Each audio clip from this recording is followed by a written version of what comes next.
change.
Instagram, Twitter, and please let's remember.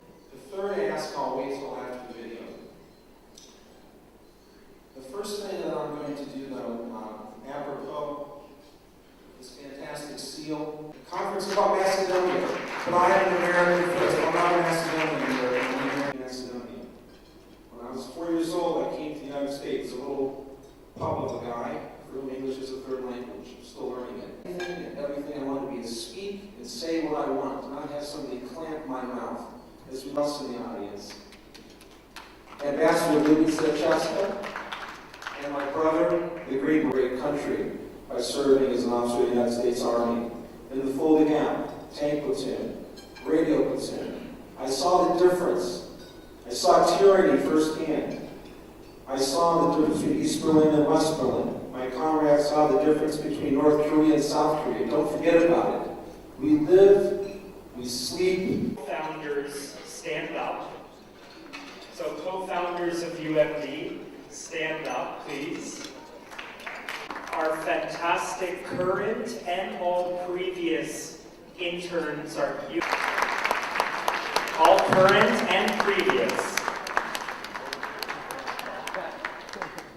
Here is obviously devoted to the cause that you really put in motion 10 years ago at that Starbucks in Wisconsin. So this is really impressive, I have to say. And being an ethnic American myself, my Czech American mother,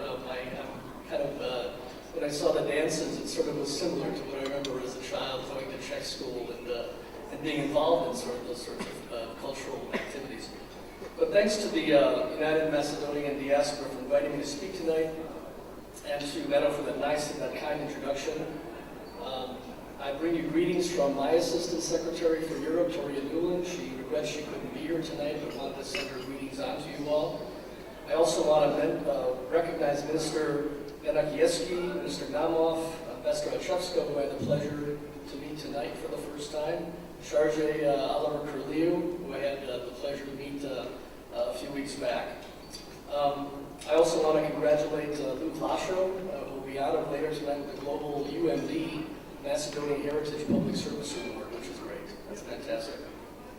Well, let me start by just saying again, congratulating UMD for its 10-year commitment to advancing Macedonian-American friendship with the U.S. and preserving the communities. Of course, and I can say that here in front of the UMD community, our people-to-people connections are the lifeblood of our bond. Through your work from local communities and university campuses in states like Illinois, Michigan, New Jersey, Ohio, to the halls of Congress, UMD is building new bridges between Macedonia and the U.S. It's hard to believe how far UMD has come in my short knowledge of the organization since it opened its doors 10 years ago. At that time, the wounds of the 1990s wars were still fresh, and the promise of Euro-Atlantic integration remained an inspiration for most countries, aspiration for most countries. Today, 10 years later, we see that the vision of Euro-Atlantic integration, NATO and EU membership can be realized, that past grievances can be overcome, reconciliation is possible, and the dream of a Europe whole, free, and at peace is achievable. But that dream can only be complete when Macedonia is fully integrated into Euro-Atlantic institutions.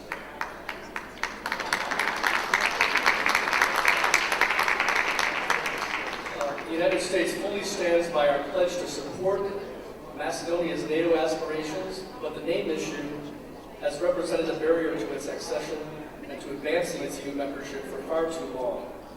Progress is hard in a region so complex, where memory and milestones matter so deeply. We know that. That is why we actively encourage both Macedonia and Greece to work diligently, cooperatively, and imaginatively to resolve the name issue so that Macedonia can take its rightful place in the Euro-Atlantic family. We welcome that day.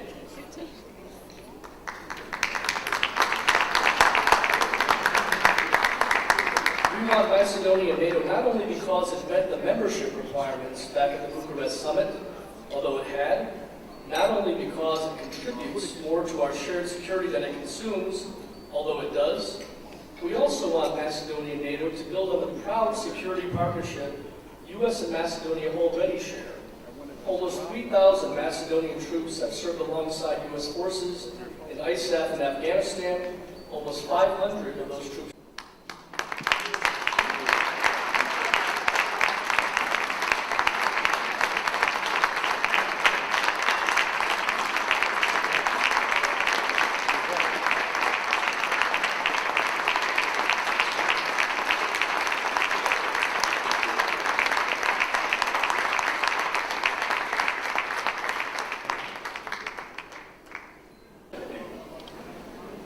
As a toast to Alex, Meto, and everyone else who has made the UMD what it is, and to congratulate you on your 10 outstanding years. Hear, hear.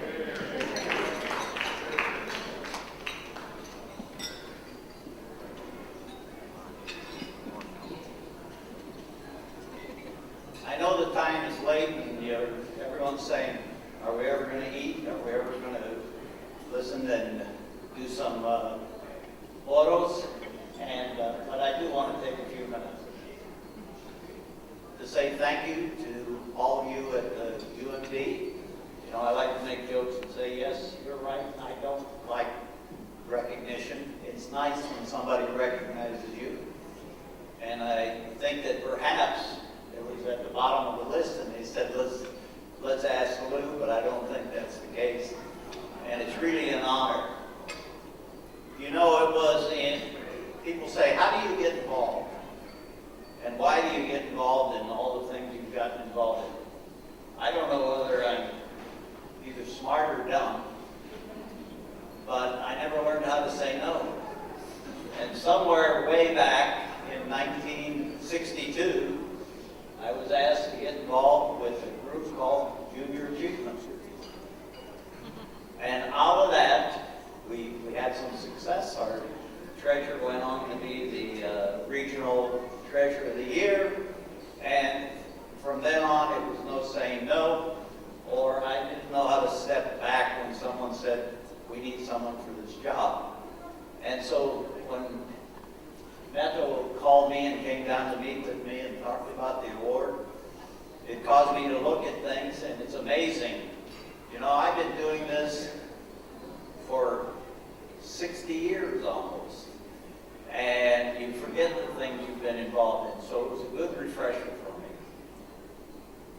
It was, and then you say, how do you get tied to Macedonia? Well, my sister's here, and I'm going to introduce my family in a few minutes. But my parents came from Breznica. Who said their village was the best? Breznica is the best. Unfortunately, Breznica, which is in northern Greece, on the border just before you go to Albania, at the time my parents lived there, had about 800 people there. When I go there now in the winter time, there's 6 people living there. When I go in the summer, they have 25 to 30 people there. It's amazing how many people are there in the summertime. But for the people from the State Department, it tells you what's happened to our country and our people over those many years. You know, we had this discussion about the name of Macedonia, and are we Macedonians, or are we Greeks, or are we Bulgarians? I'm not a very bright guy, but I want to tell you this. I never met my grandparents because my mom and dad ended up here. You know, the buck stopped with my dad. He came here in about 1914, 16, I don't know exactly, maybe my sister Christine remembers. My mother came in 1936. I was born in 1937. I think I was conceived on the train, based on the papers I've been able to put together, on the train from New York City to Canton, Ohio. It was pretty close to that time. And I was born, my sister was born here in the United States. My brother came over when he was 7.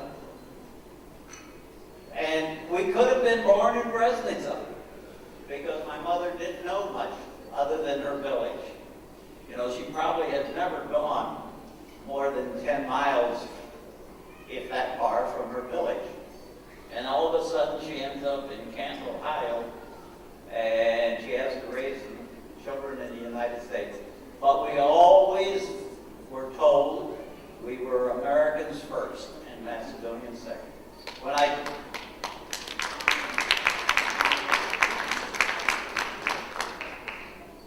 I've given talks in Macedonia, I always say the following: Sto posto Americanans, sto posto Macedonians. There's no 50-50, it's 100% over there. And during those first years, young years,